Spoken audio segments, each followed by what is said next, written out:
जय हिंद। आज हम समझते हैं ब्रह्मांड के बारे में। ब्रह्मांड में क्या क्या है इसके बारे में समझते हैं। हिंदी में हम ब्रह्मांड था, इंग्लिश में हम इसे यूनिवर्स बोल देते हैं। ब्रह्मांड किसे कहते हैं?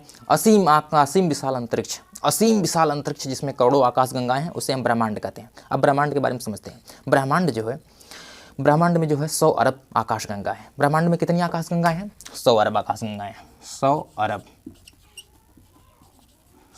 आकाश गंगाएं हैं। क्या है? आकाश गंगा। 100 अरब आकाश गंगाएं हैं। ब्रह्मांड में कितनी आकाश गंगाएं? 100 अरब। अब आकाश गंगा को इंग्लिश में क्या कहते हैं? आकाश गंगा को इंग्लिश में गैलेक्सी कहते हैं। गैलेक्सी। आकाश गंगा को इंग्लिश में गैलेक्सी कहते हैं। आप लोग समझे होंगे कि इंग्लिश में हम आकाश गंगा को गैलेक्सी कहते हैं तथा इंग्लिश में आकाश गंगा को गैलेक्सी कहते हैं तथा हमारे ब्रह्मांड में कितनी आकाश गंगाएं हैं? 100 अरब आकाश गंगाएं हैं। और एक आकाश गंगा में लमसम 100 अरब सूर्य हैं। एक आकाश गंगा में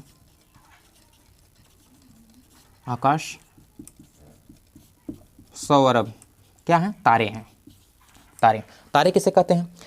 जिसका खुद से जो है उष्मा निकले, हीट निकले, लाइट निकले, प्रकाश निकले, अपना खुद का प्रकाश हो, उसे हम तारे कहते हैं। तो तब प्रकाश कैसे निकलता है? खुद की उष्मा कैसे निकलती है? हाइड्रोजन का हीलियम में संलयन होता है, जिसे हम नाभिकीय संलयन प्रक्रिया का नाम देते हैं। पेपर में पूछता है, नाभिकीय संलयन प्रक्रिया का नाम देते हैं, वह आकाशगंगा होती है। आकाशगंगा में जो है लमसम कितने तारे हैं? 100 अरब तारे हैं। 100 अरब।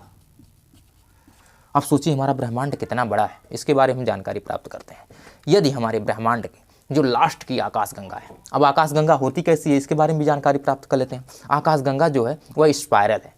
स्पाइरल, इंग्लिश में स्पाइरल बोलते हैं तथा हिंदी में उसे सर्पिलाकार बोलते हैं। सर्पिलाकार का अर्थ होगा सांपों की तरह, जैसे नहीं सांप बैठते हैं, कैसे सांप बैठते हैं? ऐसे करके नहीं बैठते हैं सांप बैठते हैं।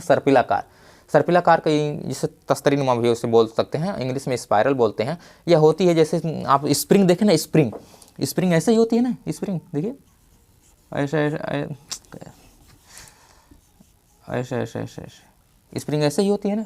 अरे आप लोग स्प्रिंग जैसे सीट कवर का स्प्रिंग है ना, सीट साइकिल की जो सीट होती है जिस पे बैठा जाता है उस पे जो स्प्रिंग लगी रहती है, या फिर मोटरसाइकिल के पीछे वाले में देखें जहाँ साकर रहता है, साकर के ऊपर से जो स्प्रिंग ऐसे लगी रहती है उसे हम स्प्रिंग बोलते हैं। तो जो आकाशगंगा हमारी वह कैसी है? स्प्रिंग के नुमा है। स्प्रिंग के नुमा। तो उसमें तारे कैसे व्यवस्थित रूप से बैठे हैं? स्प्रिंग के रूप में ऐसे बैठे हैं, ऊपर नीचे ऐसे बैठे हैं। जो है हमारे आकाशगंगा का नाम क्या है, अब इसके बारे में समझ लेते हैं। हमारी आकाशगंगा का नाम है मंदाकिनी। हमारी आकाशगंगा का नाम मंदाकिनी है। तथा आप समझ लीजिए हमारी आकाशगंगा का नाम मंदाकिनी है। जिस पे हम रहते हैं, जिस आकाशगंगा में हम रहते हैं उसका नाम मंदाकिनी है। और वह है कैसी? सर्पिलाकार है। आप लोग समझी गए, तो मंदाकिनी है। पृथ्वी तल से आकाशगंगा का दिखाई देने वाला भाग दुग्ध मेखला कहलाता है। पृथ्वी तल से आकाशगंगा का दिखाई देने वाला भाग दुग्ध मेखला कहलाता है। वह कैसे, अभी देख लेते हैं। रात्रि के समय आपको टिमटिमाते हुए तारों को आप लोगों ने देखा होगा। रात्रि के समय टिमटिमाते हुए तारों को आप लोग देखे होंगे। तो टिमटिमाते हुए तारों के बीच आप लोगों को सफ़ेद चौड़ी पट्टी पथमार्ग आप लोगों को दिखाई देता होगा, एक तरफ से दूसरे तरफ आते जाते हुए। एक तरफ से पथ मार्ग होता है रास्ता, मार्ग में आने जाने का। आप लोगों को ऐसा दिखाई देता होगा कि जैसे एक तरफ से दूसरी तरफ रास्ता गई हुई है, और भी सफ़ेद। और सफ़ेद क्यों दिखाई देते हैं, इसलिए इसके बारे में भी जान लेते हैं। सफ़ेद जो है हर आकाशगंगा में लगभग 100 अरब तारे हैं। कितने तारे हैं? 100 अरब। और तारों के समूह जहाँ पर तारे एकत्रित रहते हैं वहाँ का जो प्रकाश आता है वह सफ़ेद प्रकाश आता है, इसलिए वो हमें सफ़ेद दिखता है, इसलिए हम उसे दुग्ध मेखला बोल देते हैं। दुग्ध मेखला बोल देते हैं। अब ये दुग्ध मेखला यानी दूध की तरह दिखने के कारण हम इसे इंग्लिश में मिल्की वे बोल देते हैं। मिल्की वे।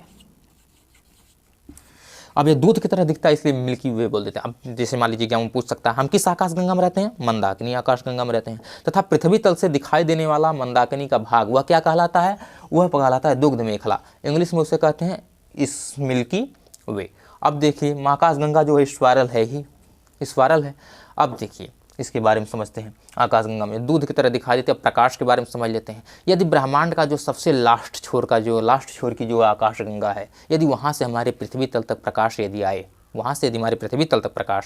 तो उसे आने में लमसम 1000 करोड़ वर्ष लग जाएंगे। सोचिए प्रकाश की चाल 3 लाख किलोमीटर प्रति सेकंड है। यदि वहाँ से प्रकाश आ रहा है तो उसे प्रकाश को हमारी पृथ्वी तल तक आने में लगभग 1000 करोड़ वर्ष लग जा रहे हैं। तो सोचिए कितना बड़ा हमारा ब्रह्मांड है। कोई हम लोग पृथ्वी तो चूंटी से भी छोटी है, समझ लीजिए ब्रह्मांड की तुलना में यदि पृथ्वी को देखा जाए तो तुच्छ से एकदम चूंटी भी बड़ी नहीं है, चूंटी कितना भी अब समझते हैं। वहाँ से प्रकाश को आने में 1000 करोड़ वर्ष लग जाएंगे। तथा यदि अपनी आकाशगंगा, जो हमारी आकाशगंगा है, जैसे मान लीजिए हमारी आकाशगंगा है,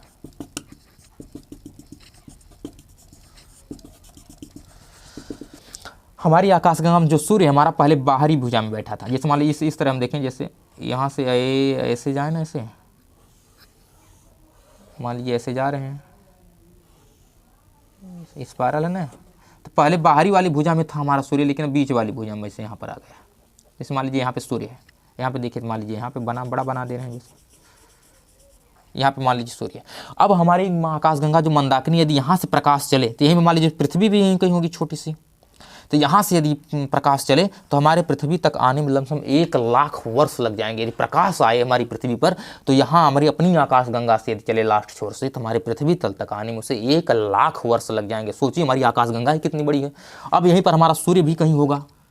सूर्य, यदि सूर्य जो है हमारे, सूर्य भी चक्कर लगाता है, सूर्य चक्कर लगाता है मंदाकिनी का, क्योंकि इसमें बीच में जो ब्लैक होल माना जाता है, कोई ब्लैक होल होगा जिसके कारण जो है पूरी आकाशगंगा जो है, पूरे तारे जो है उसका चक्कर लगा रहे हैं। तो सूर्य भी हमारा जन्म से ही वह चक्कर लगा रहा है। यह भी चक्कर लगा रहा है 250 किलोमीटर प्रति सेकंड की स्पीड से, 250 किलोमीटर प्रति सेकंड की स्पीड से, 250 किलोमीटर प्रति सेकंड की स्पीड से ये चक्कर लगा रहा है। किसके चक्कर लगा रहा है? ये अपनी आकाशगंगा का चक्कर लगा रहा था। अर्थात कितने वर्षों में पूरा करता है? 25 करोड़ वर्ष लग जाते हैं।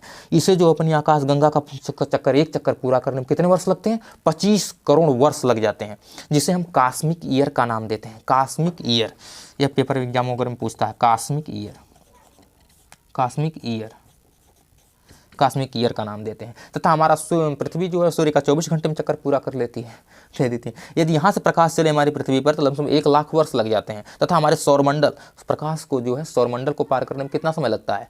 वह 24 घंटा लगता है। आई होप आकाशगंगा के बारे में आप लोग समझे होंगे, ब्रह्मांड के बारे में। हमारा सिर्फ उद्देश्य था कि आप लोगों को ब्रह्मांड के बारे में समझाएं। आई होप आप लोग समझेंगे। मिलते हैं नेक्स्ट वीडियो में, तब तक के लिए धन्यवाद।